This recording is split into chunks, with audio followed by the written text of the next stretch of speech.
Thank you, Ismailida sama Hikam.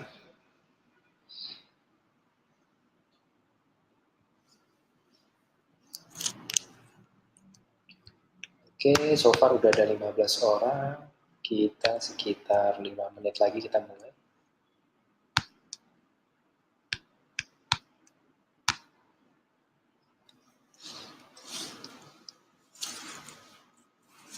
Di sini ada yang pernah pakai freelancer sebelumnya?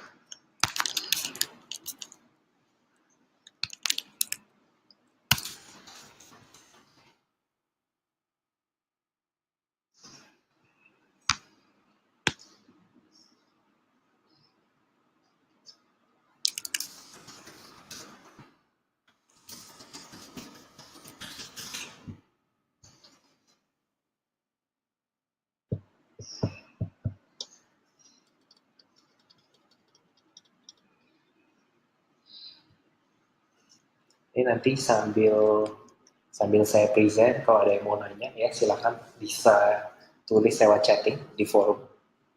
Nanti saya bakalan langsung coba untuk jawab juga pertanyaannya. Kalaupun ada yang mau share case tadi yang lain tentang bisnisnya. Oh, thank you Barita, udah pernah pakai 1000 Lancer juga. Pak Adrian, thank you juga. Oke, sip. Kita mulai ya guys ya.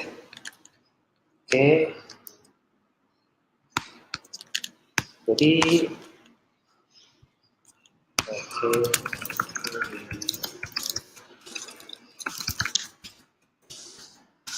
Oke, saya mulai aja jadinya. Topiknya kita hari ini nih, kita mau agak berisik ya. Mungkin dari mic-nya.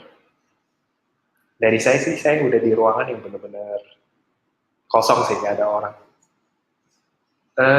Oke, hari ini topiknya kita lagi mau ngobrolin tentang apakah website kamu bocor.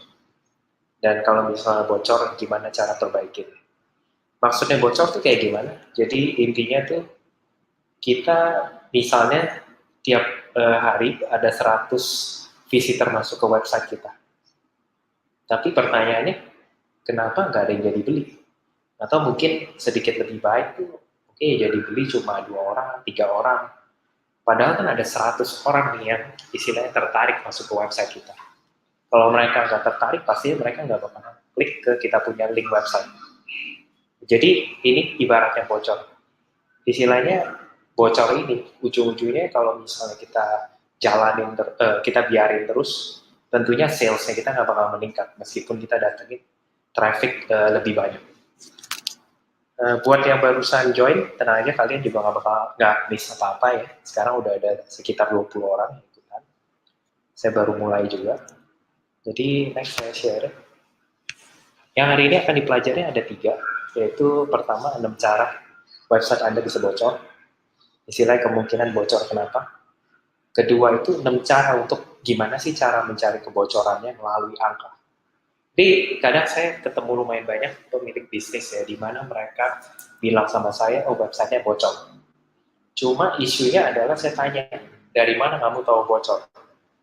Dan mereka bilang, oh ya feeling saya bocor Pak, intuisi saya bocor. Sejujurnya kalau misalnya kita mainnya feeling ya, itu lumayan bahaya.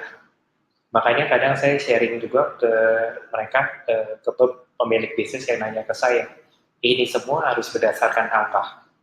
Kalau bukan berdasarkan angka, maka kita istilahnya cuma main asumsi atau intuisi. Dan kita di bisnis kalau mainnya asumsi, ujung-ujungnya bakalan lead ke kerugian biasanya. Ada faktor luck, tapi biasanya kalau kita bisa nge-quantify angka kita, mendingan jangan pakai luck. Dan yang ketiga itu 6 cara gimana sih cara perbaikin kebocoran itu. Oke. Jadi sebelumnya saya share dulu ya, apa sih itu 1000 Lancer? Company kita 1000 Lancer udah berdiri sejak 2015. Kita punya sekitar 12.000 klien B2B sampai hari ini dan kita mempertemukan antara klien sama freelancer. Freelancer kita sekarang ada 13.000 dan semuanya kita kurasi freelancer. Jadi freelancer berkualitas, kita teleponin satu-satu untuk cek mereka komitmennya seperti apa, project manajemennya kayak gimana, skillnya seperti apa. Jadi kita menjembatani antara klien dan freelancer ini. Kenapa? Kenapa perlu ada 1.000 freelancer? Karena biasanya kalau misalnya kita hire satu freelancer untuk bantu kita ngedesain atau buat website, saya sebagai klien misalnya bayar freelancer itu upfront, dan ujung-ujungnya freelancernya menghilang atau lambat responsnya. Atau sebaliknya, kalau saya jadi freelancer, saya ketemu klien yang dimana saya kerjain dulu pekerjaan dia, dan ujung-ujungnya kliennya bayarnya nanti, yang bisa jadi sebagai klien mereka juga menghilang, itu juga possible, dan banyak banget kejadian seperti ini. Nah, intinya di sistem di kita itu klien bayar dulu ke 1.000 laser, kita tahanin dulu pembayarannya, baru setelah pembayarannya pekerjaannya selesai, kita distribute ke freelancer. Jadi kita kayak escrow ya, atau rekening bersama, dan dengan kayak gitu jadi aman. Oke, ini beberapa kategori yang kita handle, mulai dari website development, business marketing, desain multimedia kayak desain logo, desain presentation, desain label kemasan, juga ada mobile apps development, copywriting. Kita lumayan banyak nih copywriter, ada sekitar 5.000 sampai 6.000 freelancer copywriter. Data entry juga lumayan banyak ya, kayak misalnya buat teman-teman yang butuh data entry, sekarang kan banyak yang jualan di Tokopedia, di Bukalapak ya. Kalau misalnya kita sebagai pemilik bisnis harus inputin barang satu-satu, kan lumayan repot. Dan apalagi kalau barang kita yang fast moving, jadi tiap bulan kita mesti inputin terus, ada misalnya sampai ribuan item atau SKU baru. Jadi banyak dari kita punya klien sekarang ini hire freelancer untuk data entry atau admin, untuk bantuin mereka input ke marketplace buat produk itu. Oke, ini beberapa portfolio klien yang udah kita bantu, mulai dari big company kayak Sarimunik. Terus juga ada klien saya yang Credo Aum, dia jual alat fitness. Kemarin ini kita bantu mereka untuk build website dari nol sampai akhirnya website jalan, termasuk SEO sama paid marketing. Ujung-ujungnya dia 6 bulan terakhir dia dapat sales sekitar 900 juta, dan dia kasih lihat ke saya. Jadi kita juga itu sesuatu yang kita happy lah sama resultnya. Nah, ini beberapa klien kita yang tadi saya share ya, Gojek, Bayu Puana, Intiland, beberapa corporate klien. Saya sendiri sebagai CEO 1.000 Lancer ya, saya udah build 2 produk sebelumnya, 1.000 Lancer yang kedua, 1.000 yang pertama. Dan 1.000 Lancer mulainya di 2015, jadi kita udah jalan sekitar 3-4 tahun. Dan so far banyak belajar, sampai hari ini pun saya masih tetap belajar terus. Jadi sebagai sesama pemilik bisnis, I think itu yang paling penting ya buat kita untuk saling sharing. Oke, jadi saya langsung mulai aja ya, beberapa fakta dulu. Jadi kalau kita punya web, kita istilahnya punya website, kita pasti istilahnya kita nyari klien.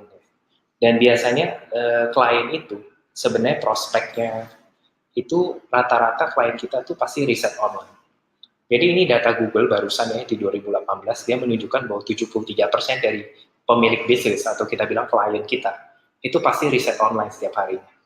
Jadi kalau orang pada bilang, oh jualan online itu gak laku gitu, atau jualan online itu terlalu cepat, kita belum di zamannya, kita masih harus offline. Tapi karena ada data sekali lagi yang menunjukkan 73% pemilik bisnis itu riset online, maka kita nggak bisa bilang, oh ya kita nggak mau go online. Ya, kita harus go online mulai dari sekarang. Nah, apa sih yang mereka cari prospek kita atau klien kita ya? Sebenarnya simple, ada 3. Sebelum orang mau beli sesuatu barang, jasa dari kita punya bisnis ya atau website kita, pastiin jawaban yang mereka cari atas pertanyaan mereka tuh ada di website kita. Terus kedua, mereka kan pilihan banyak. Jadi dia mau cari siapa sih partner yang bisa diandalin. Kalau misalnya kita dianggap bukan partner yang bisa diandalin, dia bakal cari ke partner yang lain atau misalnya vendor lain gitu. Dan intinya yang ketiga, dari 2 yang di atas itu, intinya mereka cuma bakalan beli barang atau jasa kita kalau mereka percaya sama kita. Makanya ujung-ujungnya kalau misalnya website kita isinya nggak bonafide, kita nggak ada trust builder, ujung-ujungnya mereka nggak bakalan percaya. Misalnya kita masuk ke satu website gitu, dan isinya semua cuma jualan gitu. Tapi nggak ada informasi tentang siapa aja yang udah pernah beli, reviewnya kayak gimana.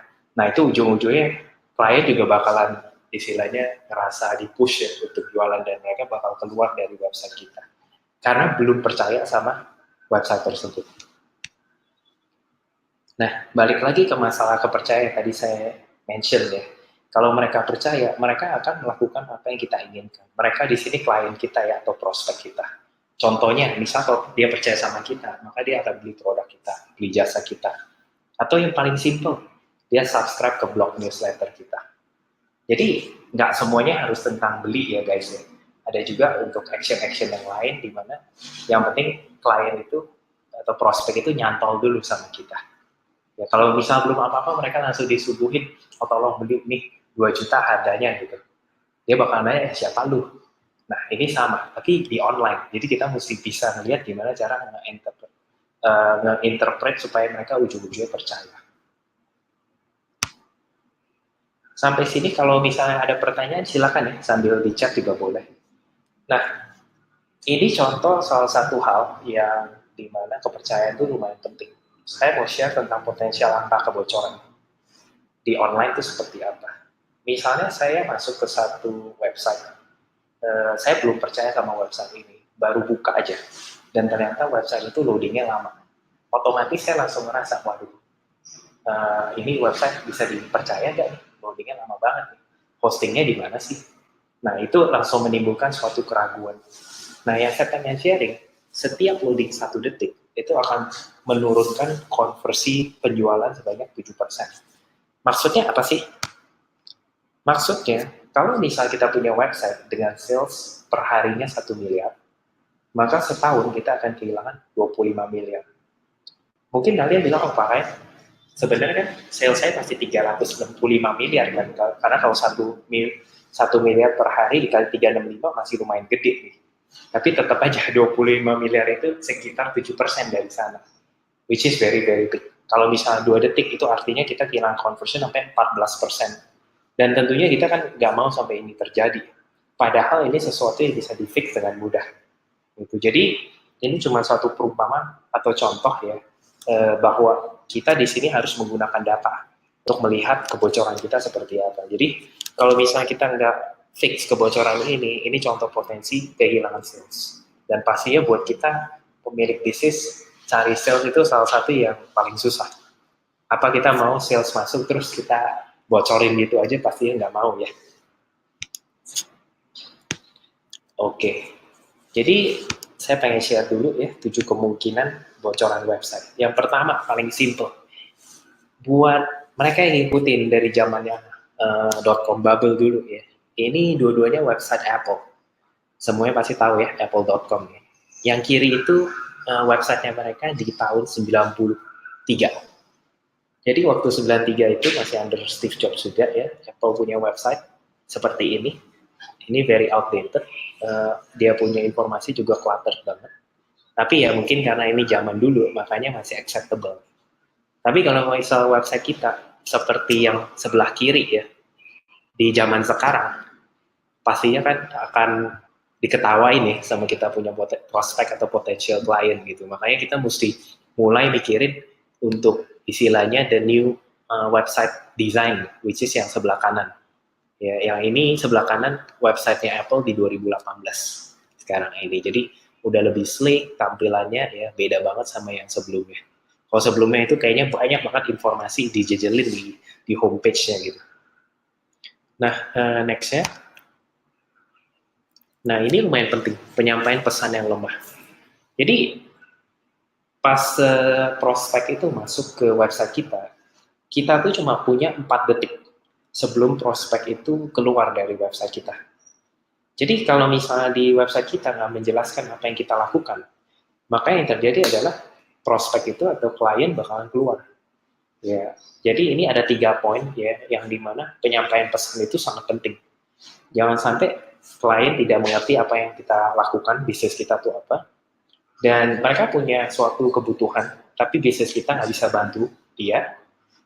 Dan yang terakhir paling penting adalah kita sebagai yang punya website nggak tahu gimana cara ngebantu klien tersebut atau prospek tersebut. Makanya di suatu website itu jangan sampai kita tulis sesuatu yang kayak website terbaik dari zaman 2015 gitu. Terbaik apanya? Padahal kliennya misalnya nyarinya desain logo gitu, tapi nggak ada kata-kata desain logo sama sekali atau jasa desain logo sama sekali gitu. Oke. Nah, ini ada pertanyaan sebentar dari Bu Kris ya. Pertanyaannya adalah angka drop conversion 7% untuk loading 1 detik, referensinya dari manakah? Itu saya ngambilnya dari satu website di Amerika. Ini pakarnya digital marketing ya, nama company mereka kissmetric.com. Jadi Kissmetric ini mereka jualan semacam kayak Google Analytics gitu, tapi yang berbayar. Dan mereka itu company udah jalan sekitar 8 atau 9 tahun. 8 atau 9 tahun, dan mereka dapat datanya itu mereka research sendiri. Jadi mereka melakukan banyak eksperimen ya, dan itu yang mereka temukan. Thank you Bu Kris atas pertanyaannya juga ya. Sekarang kita udah ada 22 orang ikut webinar ini, 23. Thank you buat teman-teman yang baru join. Oke, saya lanjut lagi ya. Semoga menjawab tadi Bu Kris. Nah, ketiga, ketika prospek kita atau calon klien kita masuk ke website kita, jangan buat mereka sampai bingung. Jangan sampai mereka cuma tahu ya kita punya website ngapain, tapi kita nggak ngarahin mereka untuk melakukan apa selanjutnya. Jadi ini salah satu contoh ya. Buat teman-teman yang belum tahu CTA itu apa, CTA itu adalah namanya call to action. Call to action artinya begini. Kalau saya udah masuk ke website ini dan saya ngelihat saya tertarik, maka biasanya si call to action-nya adalah menaruh email sama nomor kontak ya, supaya selanjutnya website ini bisa hubungin saya. Nah, di sini call to action form-nya ini ada masalah karena background belakangnya itu menghalangi informasinya daripada call to action itu. Jadi ini buat saya sebagai potensial klien atau prospek bingung. Nah, ini sebenarnya salah satu yang menyebabkan kebocoran itu. Ada juga saya pernah lihat di website yang lain ya, di mana dia call to action-nya ada dua. Yang satu minta nomor telepon sama email, yang satunya lagi minta order gitu. Jadi ya sebagai klien tuh bingung juga. Di setiap halaman call to action tuh cuma boleh ada satu dan harus selalu sama. Misalnya kita mau pasang nih call to action kita yang satu jenis itu di 3 atau 4 bagian yang berbeda, itu nggak apa-apa di satu halaman. Yang penting ujung-ujungnya tuh sama apa yang kita request. Nah, nomor 4 itu kurang adanya elemen trust builder. Ini yang tadi saya bilang ya, soal kepercayaan. Nggak ada testimoni, studi kasus, social proof. Social proof tuh misalnya Facebook kita di like berapa banyak orang, Twitter kita berapa banyak follower. Nah, kalau kita nggak taruh seperti itu, ujung-ujungnya klien atau potensial prospek tuh kayak nggak percaya gitu. Apalagi sekarang ini mereka mau beli sesuatu, pasti dia cek dulu Facebooknya aktif nggak ya, Instagramnya aktif gak ya, followernya banyak gak ya, posting terakhir kali kapan ya, hal-hal seperti ini. Dan nggak kalah pentingnya juga logo-logo daripada partnernya, klien yang udah pernah pakai, ataupun award yang pernah dimenangin. Ini semua sebenarnya aset, mereka datengin value. Kalau misalnya ini semua nggak ada, maka akan berakibat beberapa hal ya.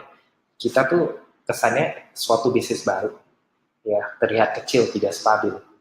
Dan biasanya buat prospek tuh jadi ragu untuk melakukan suatu transaksi. Kelihatannya nggak ada follower, sama yang paling penting terakhir itu kelihatannya kosong.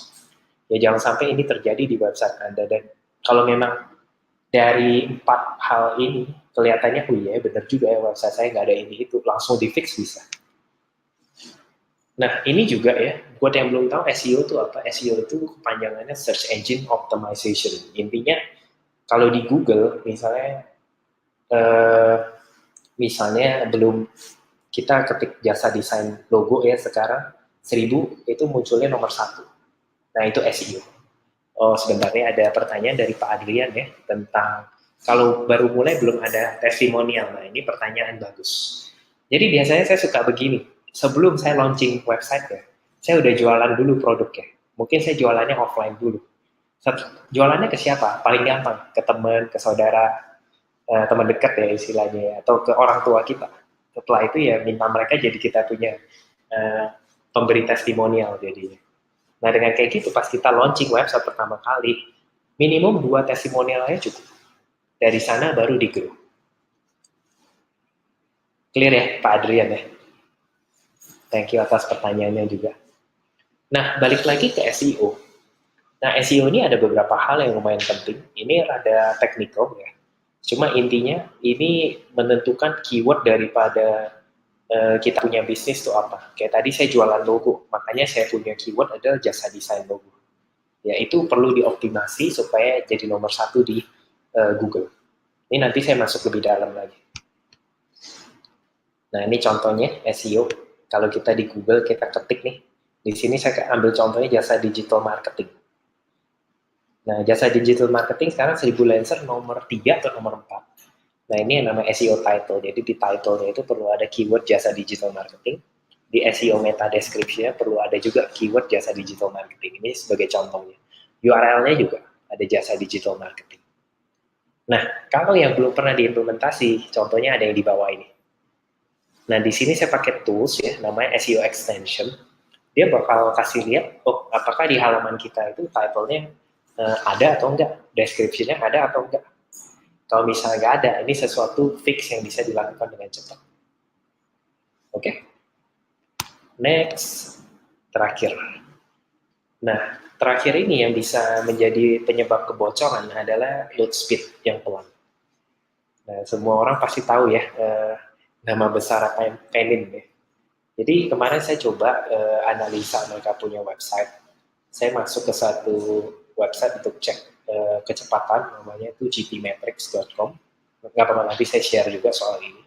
Dan saya masukin domainnya penin.co.id. Yang saya lihat ternyata load speed-nya Penin ini setinggi 20 detik, 23 detik. Jadi maksudnya apa ini? Intinya kalau saya mau masuk ke penin.co.id ya, untuk sampai benar-benar website-nya itu tuntas codingnya, saya mesti tunggu 23 detik. Padahal tadi kita bilang ya, setiap detik itu tuh ujung-ujungnya sama dengan sales. Gitu. Jadi, dan kita ngelihat performance score-nya ini masing-masing F. F itu maksudnya apa? F itu maksudnya selain nggak bagus ya, artinya ada potensial yang kita bisa improve dari sini. Nah ini salah satu faktor yang krusial banget dan bisa cepat kita fix. Oh ya, ada pertanyaan lagi dari Pak Adrian ya. Readability ngaruh nggak sama SEO? Readability itu, jadi zaman sekarang ini mereka yang masuk ke SEO, itu kita fokusnya pasti ke user, bukan ke search engine.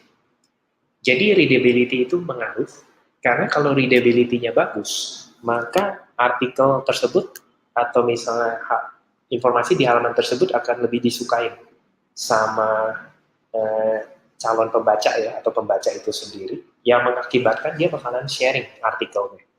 Jadi dengan kita punya artikel banyak di-share, ujung-ujungnya SEO kita juga akan naik.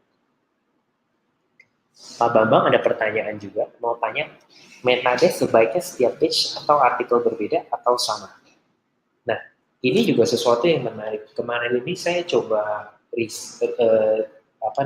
cek beberapa SEO master yang ada di US ya, dan mereka mention sekarang ini metadata udah nggak terlalu pengaruh atau pengaruhnya sedikit. Tapi yang harus kita pasang pasti itu SEO title. Jadi metadata itu sampai ada mereka yang notabene tuh mereka biarin Google aja yang masukin metadata. Tapi kalau Pak Bambang nanya ke saya personally, metadata tetap saya pasang Pak. Karena menurut saya selama Google belum ada update yang baru, maka saya bakalan ngikut aja sama rules SEO yang sekarang ada. Jadi selain SEO title, metadata, H1, H2 nanti semua perlu dipasangin keyword juga. Dan harus berbeda setiap halaman dan artikel. Thank you buat pertanyaannya, saya lanjut dulu ya. Oke, next kita masuk ke gimana sih cara validasi kebocoran website dengan apa. Buat teman-teman yang udah punya website, ya, pasti kalian punya Google Analytics. Jadi kalau yang belum pasang Google Analytics, ya ini tools gratis dari Google ya, yang kita tinggal pasang aja kodenya di website kita dan otomatis kita langsung tahu data-data yang penting daripada website kita. Contohnya berapa banyak yang masuk ke website kita. Oh belum selesai Pak Prama, masih lanjut. Semuanya pada bisa lihat saya ya? Bisa dengar ya?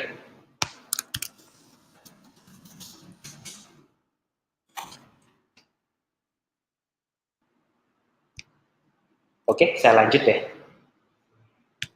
Jadi ini pasang Google Analytics, kita yang pertama harus cek itu adalah cek sesi dulu, atau berapa sih jumlah visitor yang masuk ke website kita.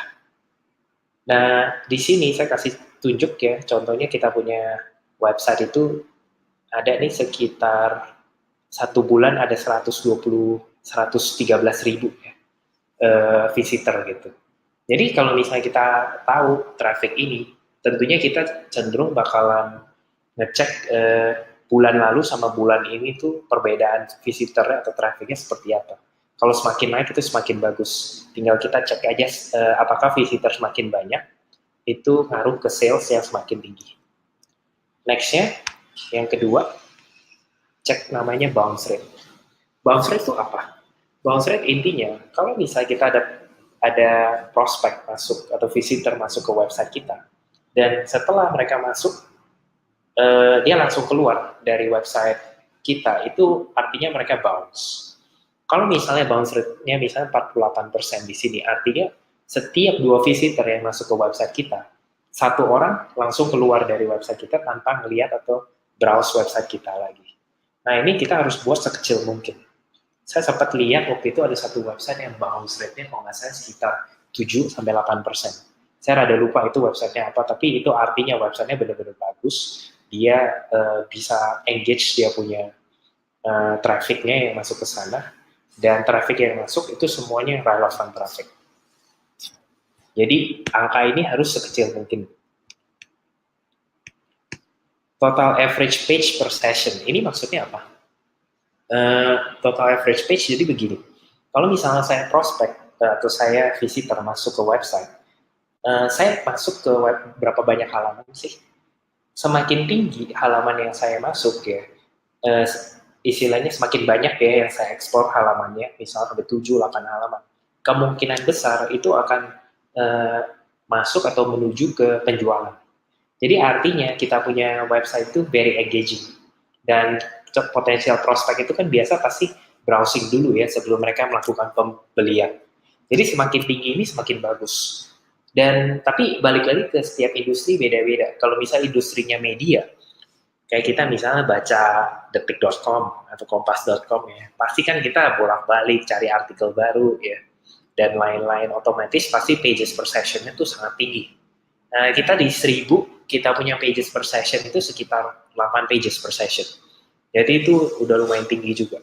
Tapi kalau misalnya Detik, Kompas bisa di atas, kayaknya bisa di atas 10-an. Gitu. Jadi tiap industri beda-beda, tapi di sini angkanya harus semakin tinggi.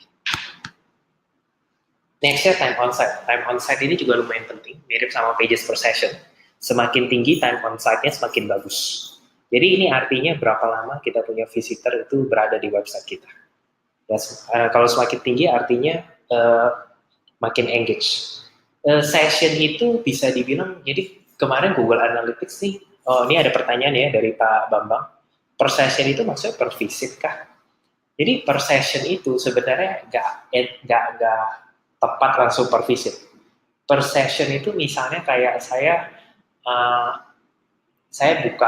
buka website saya ya, saya buka satu website pakai komputer saya dan saya pakai cookie yang sama.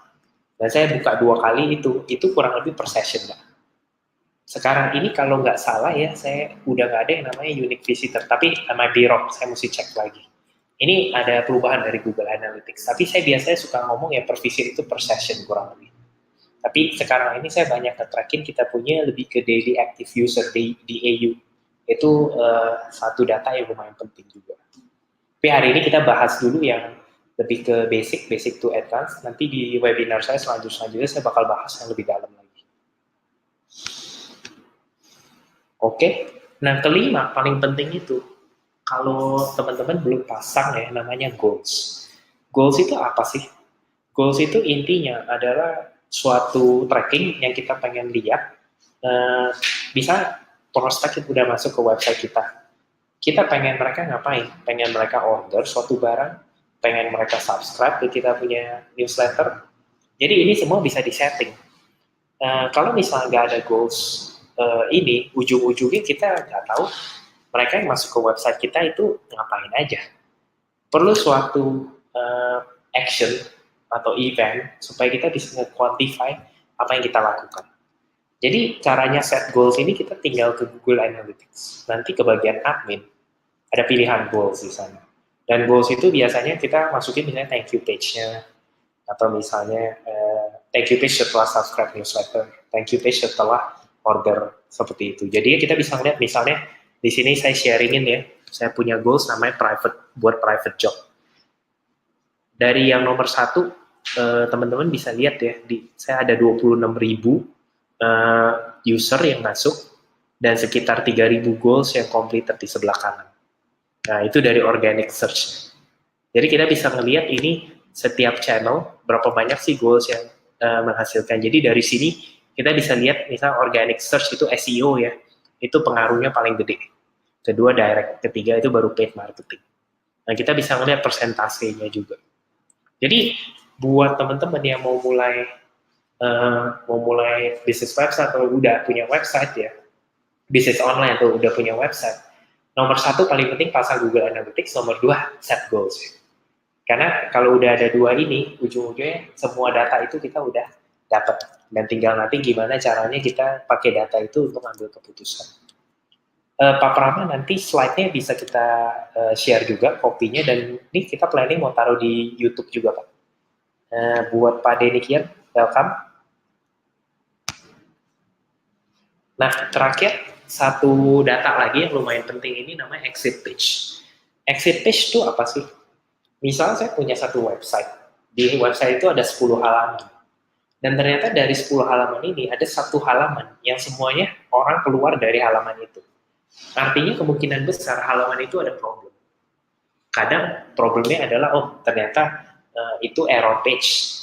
Atau misalnya, oh ternyata halaman itu loadingnya lama. Atau ternyata di halaman itu dia nggak dapat informasi yang mereka cari. Jadi di sini kita bisa lihat nih, oh kebanyakan exit page-nya di mana nih? Kalau di sini saya ngelihat ya di screen saya, indeks itu home ya. Yang kedua lumayan tinggi itu locker, itu lowongan kerja. Jadi 46% gitu. Jadi saya bisa ngomong nih sama saya punya tim produk. Guys, kayaknya nih halaman lowongan kerja perlu kita improve deh. Karena sekarang ini hampir 50% dari visitor kita keluarnya dari sana. Gitu. Nah, ini saya hari ini cuma sharing 6 data ya, yang lumayan basic dan simple. Tapi dengan 6 data ini, harusnya teman-teman udah bisa mulai improving website-nya, atau perbaikin istilahnya hal-hal tersebut. Bisa mulai ngelihat dulu angkanya seperti apa sih. Nah, next-nya saya pengen sharing tentang 6 cara untuk perbaikin kebocoran itu.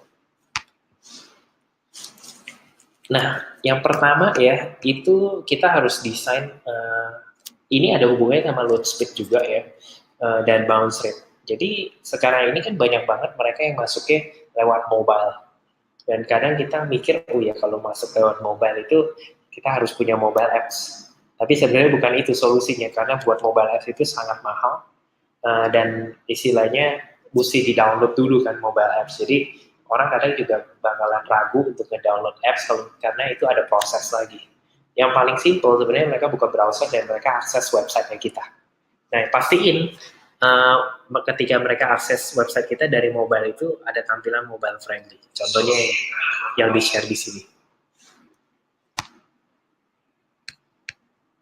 Sorry, kalau misalnya tadi tampilannya udah mobile friendly, otomatis itu pasti bounce rate kita di mobile bakalan turun juga. Itu suatu quick win ya yang kita bisa lakukan. Jadi buat teman-teman yang websitenya belum mobile friendly, itu salah satu yang bisa langsung cepat dilakukan, dan effortnya nggak terlalu seberapa. Pastiin fix dulu yang homepage-nya dulu, baru halaman yang lain. Nah, ini yang kedua. Tadi pertama saya sempat mention tentang bagaimana penyampaian pesan ya yang menyebabkan kebocoran. Kayak orang masuk ke website kita dan mereka nggak tahu sebenarnya kita jualan apa. Kadang mereka masuk ke website kita, ada gambar office yang bagus, ada gambar orang yang keren, misal orang bule gitu, tapi nggak ada tulisannya sama sekali. Nggak ada suatu informasi tentang apa sih ini, website apa sih. Jadi yang kita lakukan di bisnis kita yang 1000.com, pas orang masuk ke homepage kita, langsung ada tulisannya solusi jasa desain berkualitas. Melayani Anda 24 jam 7 hari. Jadi ini langsung istilahnya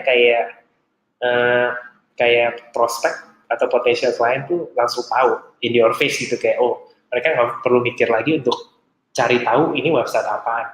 Kita pampangin gede-gede ya, pasang bold ya, dan istilahnya highlight kita punya headline messages.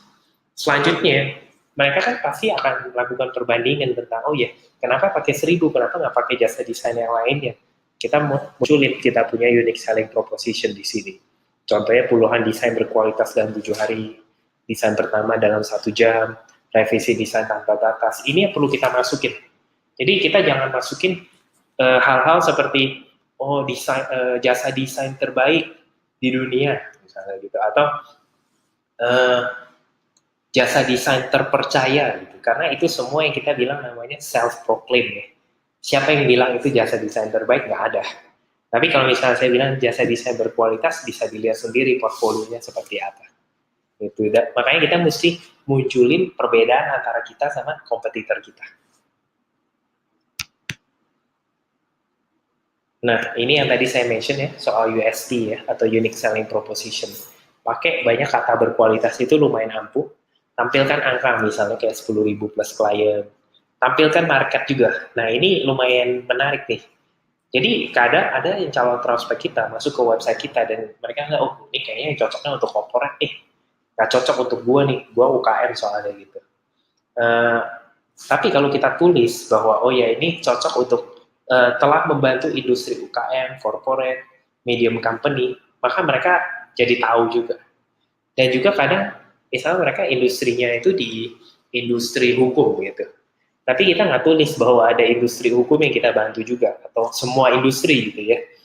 Maka mereka kira, oh ya ini mungkin website-nya nggak cocok nih untuk industri saya.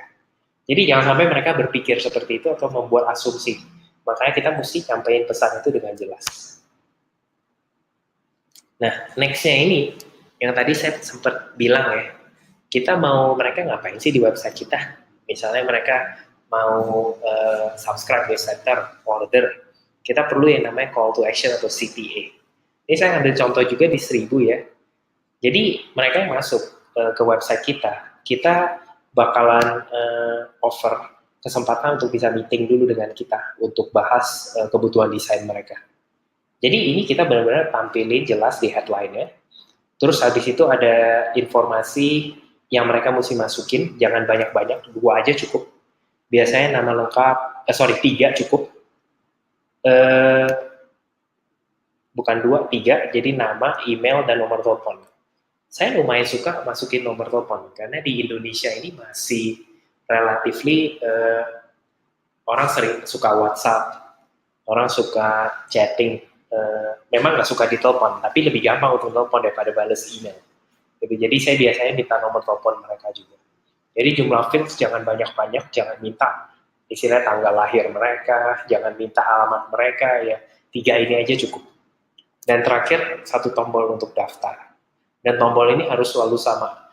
Jangan sampai yang di sini daftar sekarang terus di halaman lain order. Denny welcome, bisa nanti kita bakal sharing slide presentasinya dan juga video YouTube-nya juga. Nah ini lumayan penting. Tadi saya bilang soal kepercayaan ya. Jadi kita mesti pasang namanya trust builder di setiap halaman. Terlebih halaman jualan. Kayak contohnya di sini ya, 1000 Lancer udah handle misalnya 13.000 klien, saya masukin klien-klien kita Google, Line, Gojek, Traveloka, dan mereka benar-benar pakai kita punya freelancer juga, jasanya freelancer kita. Jadi ini harus ditampilin semuanya. Dan kadang yang menurut saya lumayan efektif sebenarnya itu kalau kita tampilin foto, siapa sih klien kita. Kadang saya ngelihat testimonial di mana di pemilik bisnis yang punya website itu mereka cuma tampilin kata-kata sama namanya. Kadang juga nggak ada title-nya daripada klien itu apa. Lebih baik dan paling baik sebenarnya itu kita pakai foto. Jadi foto itu ada dua keuntungan. Pertama, supaya nggak terlalu banyak tulisan. Yang kedua itu, oh ternyata kita dealing sama real people. Jangan sampai mereka ngerasa bahwa testimonial yang dimasukin itu rekayasa.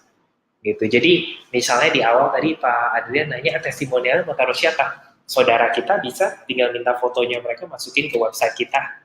Ya, jadi itu kan benar-benar real kan, kita nggak faking it, kita nggak rekayasain gitu.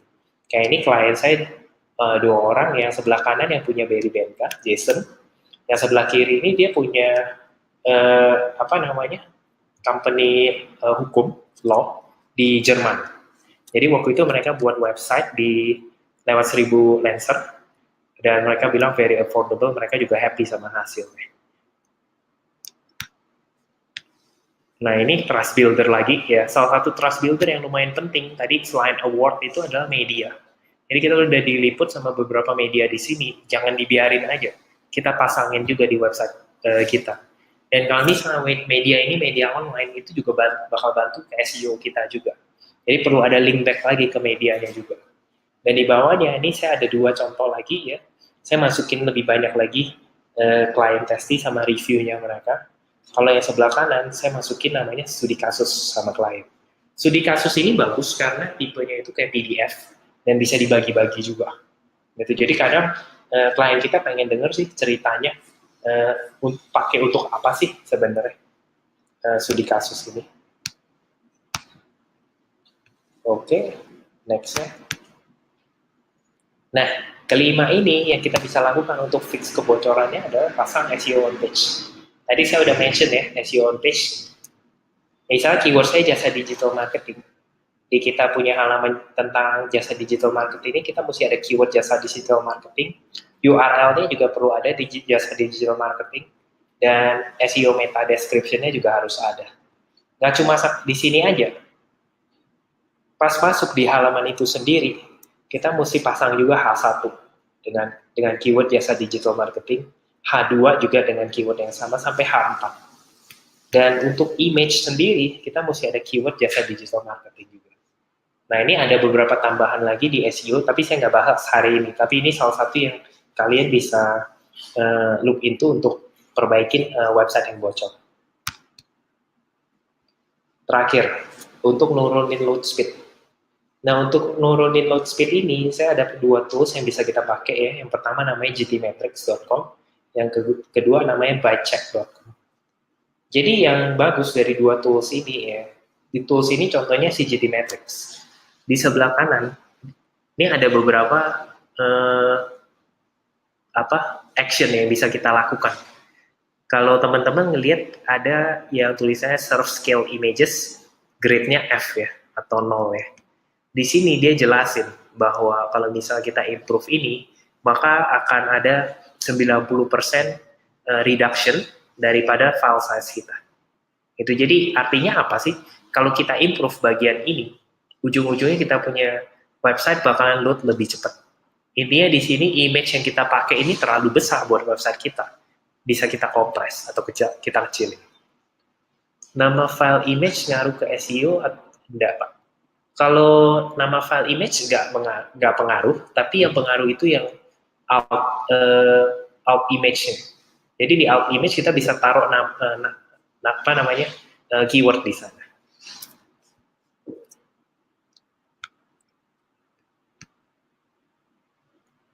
Oke, ini pertanyaan lumayan bagus dari Pak Bambang.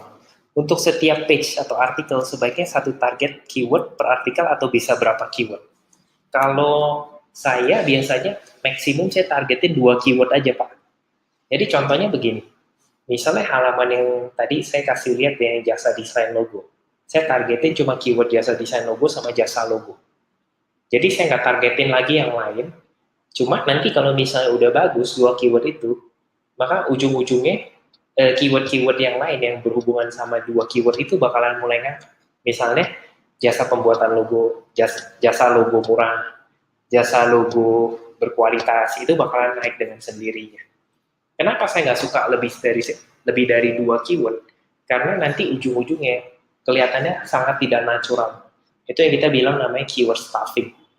Keyword stuffing itu bisa datang bukan cuma dari satu jenis keyword yang kita pakai, tapi bisa dari beberapa keyword yang relevan, dan kita coba paksain masuk ke satu artikel atau satu page. Jadi pertanyaannya lagi, maksimum 2 keyword. Pak Adrian, yang tadi itu bukan caption, Pak.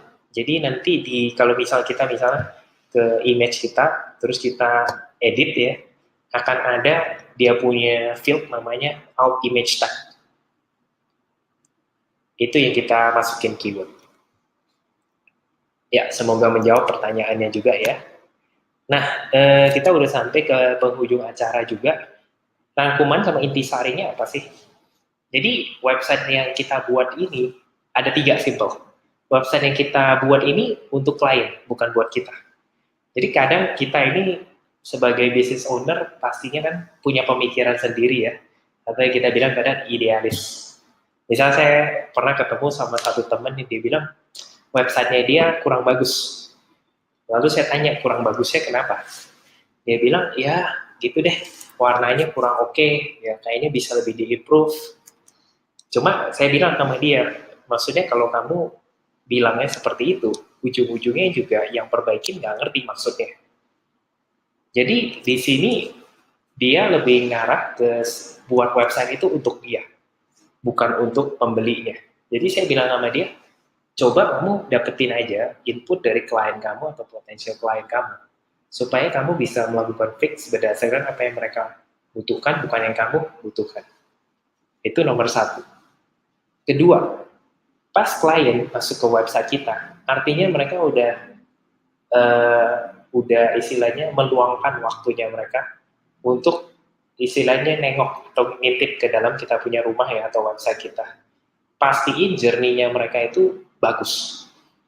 Untuk journey-nya dia bagus, maka kita harus namanya tingkatin kepercayaan atau trust level-nya. Supaya ujung-ujungnya mereka pindah atau masuk ke beberapa halaman yang lain di website kita sebelum terjadi transaksi. Ya.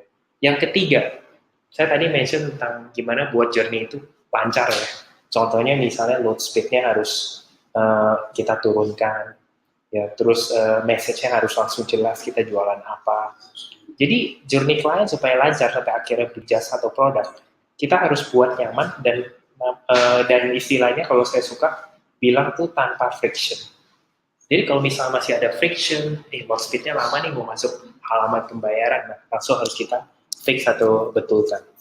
Hal seperti ini ujung-ujungnya supaya si klien itu dari journey awal sampai dia akhirnya percaya dan sampai akhirnya dia melakukan pembelian itu harus nggak ada cacatnya istilahnya. Itu kurang lebih intisarinya. Nah, kita udah selesai daripada webinar kita. Ini kalau buat teman-teman yang punya pertanyaan ya, untuk bisnis online bisa telepon ke nomor ini atau email juga ke asks.freelancer.com. Terus bisa dicatat dulu ya, saya sambil nunggu.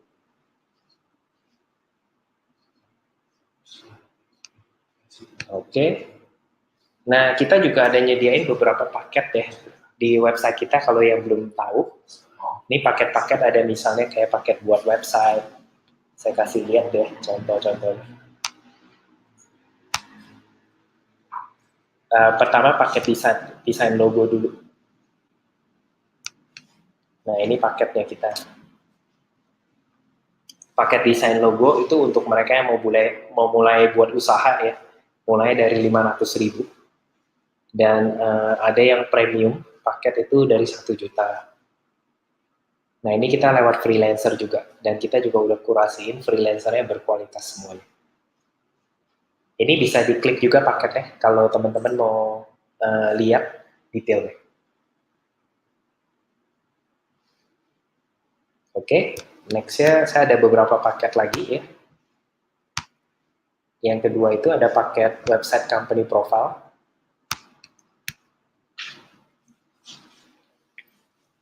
Nah, ini website company profile mulai dari 5 juta. Nah, yang kerjain juga nanti freelancer kita juga, udah kita kurasi. Bisa diklik juga itu paketnya. Ini saya sharingin sedikit aja ya, karena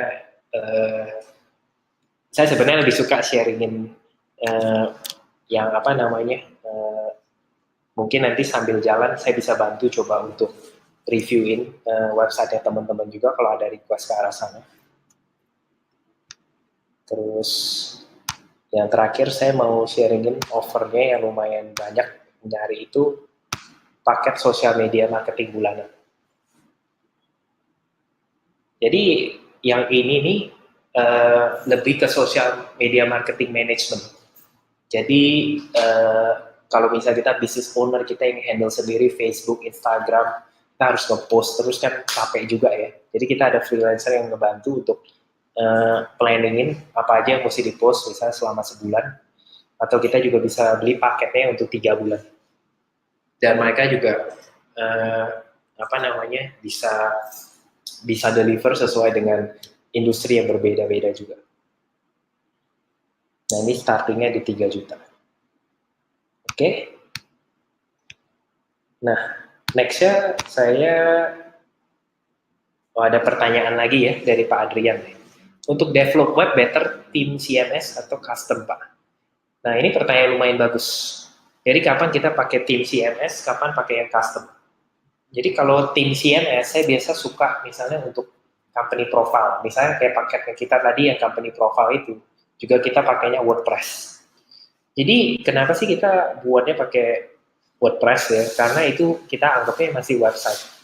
Dan kita pengen supaya ke depannya kalau misalnya ada fitur baru, itu kita bisa tambahin sendiri. Kalau pakai WordPress itu bisa. Kita bilangnya plugins ya. Tapi kalau custom, itu misalnya kita mau buat suatu produk. Maksudnya produk tuh apa sih? Traveloka.com itu suatu produk. 1000.com itu suatu produk. Jadi nggak mungkin saya bisa buat 1000.com pakai WordPress. Karena fungsi-fungsinya 1000.com itu jauh lebih complicated, jauh lebih advance daripada cuma fungsi di WordPress. Tapi kalau misalnya website kita cuma website untuk company profile, website e-commerce, misalnya saya mau jualan karpet online gitu ya, ya udah kita nggak perlu pakai yang custom. Kalau yang custom itu contohnya tuh pakai PHP, pakai Ruby on Rails ya, itu bahasa teknis istilahnya. Makanya kalau kita bukan buat produk, kita lebih baik pakainya tim yang udah jadi tim CMS saja. CMS itu misalnya WordPress, Joomla itu CMS. Oke. Nah ini saya pengen sharing juga, kita ada blog 1000lancer.com ya. Di sini kita sharingin banyak artikel-artikel tentang bisnis online. Terus gimana caranya lipat gandakan jumlah klien ya dari 1 ke 10, 10 ke 100. Terus belajar strategi branding juga. Dan kita juga mendalami gimana sih apa yang mesti dilakukan dalam hal berbisnis yang kita mesti fokusin dan yang jangan difokusin untuk kurangin resiko kita. Oke, itu kita sampai di penghujung acara ya. Thank you sekali lagi buat teman-teman yang udah ikut webinarnya. Hari ini kita ada sekitar 50-an yang ikutan webinar ini. Dan selanjutnya saya juga bakal bawa ya webinar episode ketiga itu di bulan depan. Kita lagi planningin topiknya juga, kemungkinan besar bakal masuknya ke SEO. Ya, jadi nanti ditunggu aja soal itu. Oh ya, Pak Prama, ada pertanyaan. Mak, bisa nggak saya minta kerjasama dengan 1000 Lancer untuk pilot project Kickstarter? Di mana nanti semua pembuatannya didokumentasi untuk 1000 Lancer company profile. Oke, coba ini nanti saya private message sama Pak Prama ya, untuk lebih mengerti skopnya. Dari Pak Bambang ada pertanyaan juga, kalau web kita bergerak di bidang B2B yang minim artikel. Untuk page artikel sebaiknya kita buat di subdomain atau di root. Oke, ini pertanyaan bagus Pak. Saya jelasin sedikit. Untuk page artikel itu, suggestion saya tetap buatnya di root Pak. Jadi maksudnya Pak Bambang gini, subdomain itu misalnya blog.1000lancer.com. Ini subdomain. Ya, kalau root itu 1000lancer.com/blog. Ini untuk SEO lebih bagus itu yang di atas, yang /blog daripada blog.1000lancer.com. Karena istilahnya itu si /blog itu masih ngikutin kita punya primary domain. Itu. Tapi kalau udah subdomain, artinya tuh kesannya kayak website yang berbeda. Gitu. Dan untuk company profile Pak Bambang, bagusnya pakai WordPress, supaya nanti blognya juga ngikutin juga pakai WordPress. Gitu. Semoga menjawab. Thank you Pak Adrian, materinya kece. Thank you banget udah ikut juga. Bu Rina juga thank you buat partisipasinya di webinar ini. Dan buat teman-teman yang lain yang masih ada pertanyaan ya, bisa kirim sekali lagi email ke, saya share lagi, ini dia, ask@1000lancer.com atau telepon ke 021-3110-699. Kalau ada pertanyaan buat paket kita ya, bisa lihat lagi paket kita di 1000lancer.com/id/packages. Oke, thank you sekali lagi semuanya. Mungkin saya countdown dulu kalau ada yang punya pertanyaan lagi. 30 detik.